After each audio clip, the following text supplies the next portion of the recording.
नमस्कार आदाब, मैं हूं राव अकरम और आप देख रहे हैं मेरा हिंदी यूट्यूब चैनल। साथियों, वीडियो शुरू करने से पहले आप लोगों से मेरी गुजारिश है, मेरे इस चैनल को आप लोग सब्सक्राइब कर दें और साथ में बेल आइकन की घंटी को दबाना ना भूलें। तो चलिए साथियों, आज की हम वीडियो में के अंदर जानेंगे कि ग्राम समाज के भूमि के ऊपर आप किस प्रकार से कब्जा कर सकते हैं और कैसी भूमि के ऊपर आप कब्जा कर अपना मकान बना सकते हैं। लेकिन उससे पहले मैं आप लोगों को जानकारी दूंगा कि श्रेणी वर्ग भूमि 5 क्या है, क्योंकि बहुत से साथियों को इस बाबत जानकारी नहीं होती है कि श्रेणी वर्ग 5 की भूमि की कितनी कैटेगरी है। यानी कि आपने भी मुझे कोई कॉल किया और कॉल करने के बाद आपने पूछा कि अकरम भाई, हमारी एक भूमि थी श्रेणी 5 की भूमि। तो ये जान लेना ज़रूरी है कि श्रेणी 5 की भूमि आखिर कितने वर्गों के अंदर आती है। उससे पहले आप लोगों से गुजारिश है कि वीडियो को शेयर करें, लाइक करें और मेरे इस चैनल के ऊपर उसी वीडियो से संबंधित सवाल जानने की मुझसे कोशिश करें जिस वीडियो को आपने देखा है। मान लीजिए कि आपने वीडियो नहीं देखा है और देखने के बजाय आपका कोई अपना मनगढ़ंत सवाल है, आप उस पर मुझसे चर्चा करने के लिए कहें, तो मैं आपकी भूमि की स्थिति ऐसी नहीं देखी। हाँ, बाशर्ता अगर आपकी भूमि के कागज़ देख लेता हूँ तो मुझे आइडिया हो जाता है। लेकिन आप अगर कोई भी सवाल पूछे तो वीडियो से संबंधित ही पूछे। यानी कि मैंने अगर वर्ग 5 की भूमि के बारे में इस वीडियो के अंदर बता रहा हूँ तो आप भी वर्ग 5 की भूमि के बारे में ही मुझसे जानकारी करें। कहने का मतलब ये है। तो वीडियो शुरू करते हैं और विस्तार से जानते हैं। तो चलिए मैं आपको बताता हूं कि वर्ग 5 के अंदर कितने कैटेगरी आती हैं। वर्ग 5 के अंदर यानी कि जो सबसे पहली कैटेगरी आती है वह आती है यानी कि श्रेणी 5-1 की भूमि। ये श्रेणी 5-1 की भूमि क्या होती है? ये ऐसी भूमि होती है जो कृषि की योग्य भूमि होती है और इसे नई प्रति भी कहते हैं। ऐसे ही वर्ग 5-2 की भूमि, ये भी कृषि भूमि होती है और इससे पट्टे भी लोगों को किए जाते हैं। और ये भूमि वही होती है जिस भूमि को, यानी पहली जो मैंने बताई थी श्रेणी 5-1 की जो भूमि थी वो वर्ग 5-1 नई प्रति की भूमि थी, ये पुरानी प्रति की भूमि होती है। यहीं अगर देखा जाए तो श्रेणी 5-3 क की जो कृषि योग्य बंजर भूमि होती है, यानी कि एक भूमि ऐसी होती है जो कृषि योग्य बंजर भूमि होती है। और इस भूमि के अंदर जो श्रेणी 5-3 क की जो भूमि होती है वह भूमि ऐसी होती है जो इमारती लकड़ी और वन के काम में लाई जाती है। यानी कि वो भूमि होती है श्रेणी 5-3 क की भूमि जो वन के काम में लाई जाती है, यानी वन का उसके अंदर से पट्टा होता है, या फिर इमारती लकड़ी के काम में लाई जाती हैं। यानी अगर कुल मिलाकर कहा जाए तो श्रेणी 5-3 की कैटेगरी वन के ही अंदर आती है। यानी इस प्रकार के वन और इमारती लकड़ी जिससे यानी पर्याप्त की जा सकती है। वहीं पर ही अगर हम बात करें तो श्रेणी 5-3 की जो भूमि है यह भी इसी प्रकार की भूमि होती है।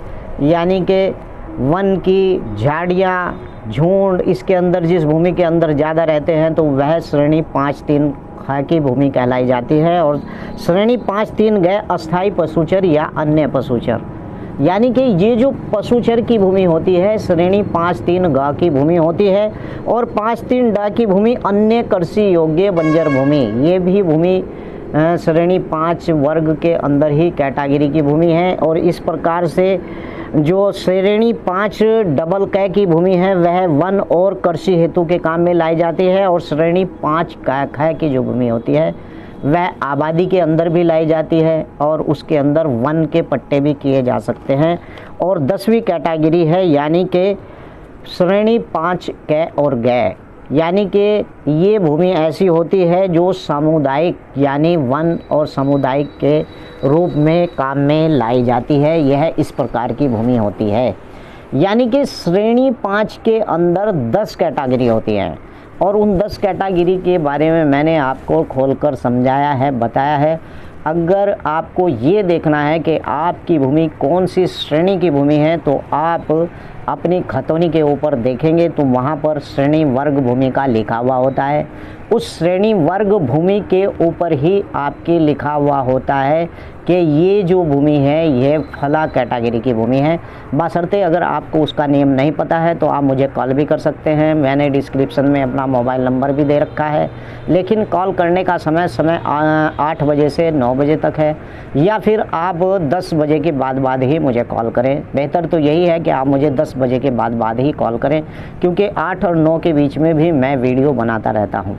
अब बात करते हैं कि अगर ग्राम समाज के अंदर आपको किसी भूमि पर कब्जा करना है तो उसके करने के लिए कब्जा क्या होता है। देखिए, अगर आप ग्राम समाज की भूमि के ऊपर रह रहे हैं और आप एक ऐसे व्यक्ति हैं जो गरीबी रेखा से नीचे आते हैं, तो उस व्यक्ति के द्वारा 250 वर्ग मीटर भूमि पर अगर वह व्यक्ति कब्जा कर लेता है तो कब्जे को अवैध नहीं माना जाता है, बशर्ते वह भूमि सार्वजनिक उपयोग की नहीं होनी चाहिए। अगर उस व्यक्ति के पास रहने के लिए मकान नहीं है तो वो व्यक्ति 250 वर्ग मीटर के ऊपर कब्जा कर अपना मकान बना सकता है। कानून, भारतीय संविधान भी इसकी इजाज़त देता है। लेकिन अगर वह 250 वर्ग मीटर से ज़्यादा भूमि को कब्जा कर उसके ऊपर मकान बनाता है तो ऐसी स्थिति में ग्राम पंचायत के माध्यम से उस व्यक्ति को वहाँ से बेदखल किया जाएगा और इतनी ही भूमि पर उसका मकान रहने दिया जाएगा, अगर वास्तव में उसके पास इस प्रकार का कोई मकान बनाने के लिए भूमि नहीं है ऐसे व्यक्ति को। और अगर कोई व्यक्ति छका हुआ है, ग्राम प्रधान है, उसका छेला छपांटा है, अगर इस प्रकार से वो करता है, छका हुआ व्यक्ति है, तो उसकी सीधी आप शिकायत कहाँ करेंगे? एसडीएम के यहाँ पर ऐसे व्यक्ति की आप शिकायत भी कर सकते हैं। यानी कि मैंने जो बताया कि ग्राम समाज की भूमि पर केवल ऐसा व्यक्ति ही 250 वर्ग मीटर यानी कि 250 वर्ग फीट का ही पट्टा वह उसे अलाउ होगा, और उससे ऊपर अगर वह 5-7 बीघे घेरता है तो ऐसी स्थिति में उसे का कब्जा वहाँ से हटा दिया जाएगा। चाहे वह ओबीसी वर्ग का व्यक्ति हो, चाहे वह सामान्य कास्ट का व्यक्ति हो, चाहे वह अनुसूचित जनजाति का व्यक्ति हो। इस प्रकार का व्यक्ति अगर 250 वर्ग फीट के अंदर अगर वह अपना मकान बना लेता है तो इसमें कोई बुराई नहीं है। तो चलिए, अगली वीडियो मैं आपके लिए बनाऊंगा। आपका कोई भी सवाल है डिस्क्रिप्शन में कि मेरी इस वीडियो के नीचे लिख दे, और मैं डिस्क्रिप्शन में अपना मोबाइल नंबर भी आपको दे दूंगा, लेकिन 10 बजे के बाद ही रात्रि में मुझे कॉल की जाए तो बेहतर है। कोई भी सवाल आपका है, किसी भी प्रकार का सवाल, आप मुझे बेफिक्र होकर फ़ोन कर सकते हैं। जय हिंद, जय भारत। वीडियो को शेयर करें, चैनल को सब्सक्राइब करें। खुदा हाफिज़।